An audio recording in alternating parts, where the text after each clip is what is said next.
What's up guys, WWE Stage Creator back in with another video. Today I'll be reviewing SummerSlam 2019. So starting off overall about SummerSlam, coming into the show I was half excited, half there wasn't that much excitement for this show, but I had my hopes that this would be an entertaining show. But after the NXT TakeOver show the day before, which was incredible, I didn't know how this show would follow, but it did pretty well. I mean, let's talk about the crowd first. The crowd in Toronto, it was a weird crowd. They were very, quiet, and then they were loud at times, which I understand some bits of the matches can be boring, and when the crowd was so quiet, it was like I was so bored watching some of these matches, and it kind of ruined things when the crowd wasn't loud. And yeah, but I can't really blame them because some of the matches were boring, and half of the stuff was boring, but half of the stuff on the show was actually really good, and we'll get into it. But the crowd was weird in that regard, and also they were booing a lot of the baby faces. Like Kofi was getting booed, Seth was getting booed at the start of his match. By the end of the match, he won over the crowd, which is nice, and he deserved it. He put on a hell of a performance. Probably the match of the night for me, in my opinion. And Kofi was booed. I don't know if it was just because of the ending, but there were also Kofi's stupid Randy sucks chants in their match, so they might be turning against Kofi. I don't know. Usually Toronto, they actually are known for booing the baby faces, so it may be just a thing that they do. But yeah, crowd really weird tonight.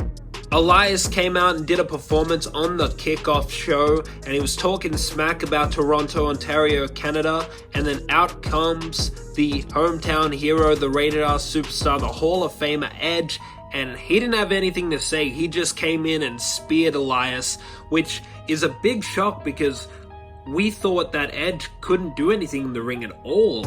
We thought that that career-ending injury couldn't allow him to do anything at all in the ring, so it was pretty crazy to see him do the spear on Elias, but very, very nice to see Edge in his hometown of Toronto, Ontario. Talking about the Kickoff show, not much to talk about. There was an impromptu women's tag team title match. Alexa Bliss and Nikki Cross retained against the Iconics, the former champions. Apollo Crews versus Buddy Murphy in a thrown together match, and Rowan came out and attacked Buddy Murphy. Seriously, can we get a proper debut for Buddy Murphy? They didn't even debut him. It was like he had a promo, and then next thing you know, he never has a match, and then Roman Reigns attacks him backstage, which was awesome, but it doesn't do much for Murphy, and this doesn't do much for Murphy either, having Rowan beat him up. So Murphy definitely deserves better. But furthering the storyline, Rowan and Daniel Bryan, are they behind it, or is it a red herring? We'll have to wait and see. Oney Lorcan versus Drew Gulak. Drew Gulak retained. Pretty obvious choice for Drew Gulak to retain. I don't think much of Oney Lorcan. He's pretty damn bland, I gotta be honest. But getting right into the show, we started off the show with Becky Lynch versus Natalya in a submission match. But before we talk about the actual first match, they actually brought back Pyro for the show, which was really nice. They used it in Brock Lesnar's entrance, the end of the show when Seth Rollins won, and at the start of the show. And it really didn't feel like, when I first saw the Pyro in the entrance, I was like, I didn't get it for a second, because it always feels normal. Because we used to get Pyro on Raw and SmackDown all the time. So it really kind of felt normal. And we should be getting Pyro at pay-per-views. This shouldn't be like, oh my god, Pyro, because we should be getting it every pay-per-view. Hell, we should be getting it every Raw and SmackDown. But it was nice for them to bring it back at SummerSlam to make the show feel a bit more special. Plus, the SummerSlam stage sucked. I mean, the stage is always the same, yes, but the graphics that they used, the graphics I used for my SummerSlam custom figure stage was better than the ones they used. That was garbage. But getting into the first match, Becky Lynch versus Natalya, not the best way to start the show, honestly. I get that we had to spread the women's matches out. We had 3 on the show, but kind of a slow match to start, got better towards the end. This match got a "this is awesome" chant. Really? Is this awesome? I mean, it was kind of average at best, honestly. Fans nowadays are chanting "this is awesome" at everything, and they shouldn't be. But Becky retains against Natalya. Obviously, Becky was going to win here, but pretty good match towards the end. Then we went to Goldberg vs. Dolph Ziggler, and this was pretty low on the card. I didn't expect it to be this soon, but Dolph Ziggler gets squashed. And I mean squashed. Everyone could probably assume that he would get squashed, but I didn't think this bad. I mean, what the hell? So he starts the match, hits like 3 super kicks, doesn't really phase Goldberg. It drops him, but doesn't really phase him. And then a massive spear, which Dolph Ziggler sold perfectly. And then the jackhammer 1, 2, 3. Dolph Ziggler gets squashed. But then Dolph Ziggler talks even more smack. Goldberg comes out, spear, talks even more smack. Goldberg comes out again, and a spear to Dolph Ziggler. And yeah, what a burial. Why didn't we just do Shawn Michaels versus Dolph Ziggler? That would have been way, way better than Goldberg versus Ziggler. Goldberg didn't redeem anything from Super Showdown like he probably wanted to. Because what does it show? You can do a spear and a jackhammer. Doesn't redeem yourself at all from that awful match with The Undertaker. But, you know, Dolph Ziggler versus Shawn Michaels, probably not going to happen now. I mean, Dolph Ziggler's not credible at all anymore because of what happened. I mean, Goldberg would destroy anyone, but come on. They really, really buried Dolph Ziggler here. Then we had AJ versus Ricochet United States Championship. I put a bet on this match, and yeah, I did not win the bet. And I betted on Ricochet. He did not win. Should have been a bit smarter than that, but my thought process coming into it was AJ won the title at Extreme Rules just so Ricochet could win it back at SummerSlam to get a SummerSlam moment. That didn't happen. AJ won. The club, or OC, now have like majority of the titles on Raw, and now they're going to be a monster stable, and it looks like they're going to continue the feud with Ricochet because they beat him up after the match. Let's talk about that awesome finish though. He did like some corkscrew, like Phoenix splash into a Styles clash, which was absolutely insane. I don't even care that I lost the bet. That was a crazy awesome finish, and yeah, that was awesome. Also, Ricochet had some weird attire on tonight. He dressed up in some like superhero outfit with like a top on and like gloves, which kind of was awesome, but was kind of weird. Like, I don't know what side I'm on. Is it awesome? Is it weird? Should he be wearing it full time? I don't really think so. It's kind of cool as a one-off, but I don't know. I wonder if it was his idea or Vince's. Be like, oh, I want you to dress up as a superhero because they're calling him the superhero and whatever. But comment down below. Do you think that Ricochet attire was cool or was it lame? Comment down below. Let me know. AJ Styles retained the United States Championship. Also, what was the point of working Ricochet's leg and injuring it in the match if Ricochet was just going to lose by the Styles Clash? I mean, it would have made more sense and been a better story if Ricochet lost with the calf crusher. Like, I'm not going to complain about the finish because it was awesome, but what was the point of working the leg when you could have had Ricochet do cool flippy stuff in the match like he should have been, because that leg thing didn't even matter in the end anyways. Then we had Bayley versus Ember Moon, and my network stream lagged so hard. It's so annoying. You're trying to watch a wrestling show and then it keeps lagging. It just takes you out of the moment, and I didn't really get to see too much of this match, but I saw that epic finish with Bayley hitting the Bayley to belly off the top rope, which was sick, and Bayley retains the Women's Championship like I predicted. Kevin Owens and Shane McMahon had a pretty damn entertaining match. Kevin Owens won with a lot of shenanigans.